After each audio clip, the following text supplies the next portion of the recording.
দেহ কাৰণ মানে আমি ইয়াত বাসিন্দা আছোঁ 160 পৰা 65 ঘৰ বাসিন্দা আছোঁ। হয়। আমি জন্মৰ পৰাই প্ৰত্যেকৰ ঘৰে ঘৰে কুঁৱাই দেখা পাইছোঁ। ইয়াত টিউবৱেল নাই। নবহে মানে কি তলত গোটেই পাথৰ লাগে 215 ফুট 20 ফুট। যোৱা বছৰ মই 7টা বৰিং কৰিছোঁ, তেনেকুৱাকৈ পাথৰ লাগে। আচ্ছা। আৰু চবেই বৰিং কৰি কৰি ভাগৰি গৈছে, যাৰ ফলত গোটেই গাঁওখন মিলি এটাই দমকল আছে। সেইটো দমকলৰ পৰা গোটেই গাঁওবাসী ইয়াৰ পৰা পানী সংগ্ৰহ কৰে। যিকোনো কাজকৰ্ম হ'লেও ইয়াৰ পৰা ঠেলাই দি পানী লৈ যায়, ভাৰ বান্ধি লৈ যায়। চৰকাৰী পানী যোগান সৰু এটা আছে, আজি বহুত বছৰ আগৰ সজলধাৰা আঁচনি বুলি।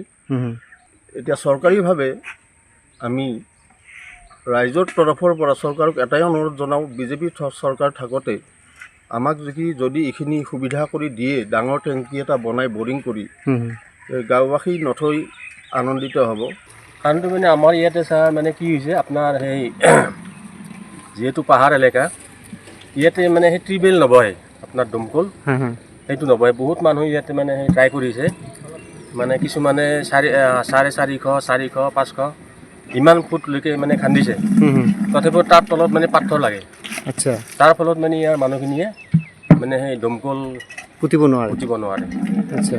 সেইটো কাৰণত আমাৰ বহুত পানীৰ অসুবিধা। আমি চাওঁ ঠেলা গাড়ীত পানী নিবলৈ আহিছোঁ। সেইটো মোৰ একদম বহুত দূৰৰ পৰা আহিছোঁ পানী নিবলৈ।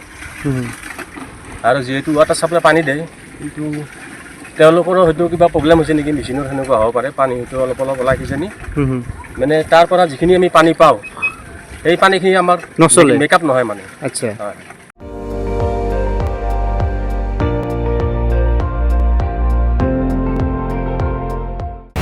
আপুনি চাই আছে ND24, সৰ্বশ্ৰেষ্ঠ নহয় সৰ্বোত্তমৰ দৌৰ।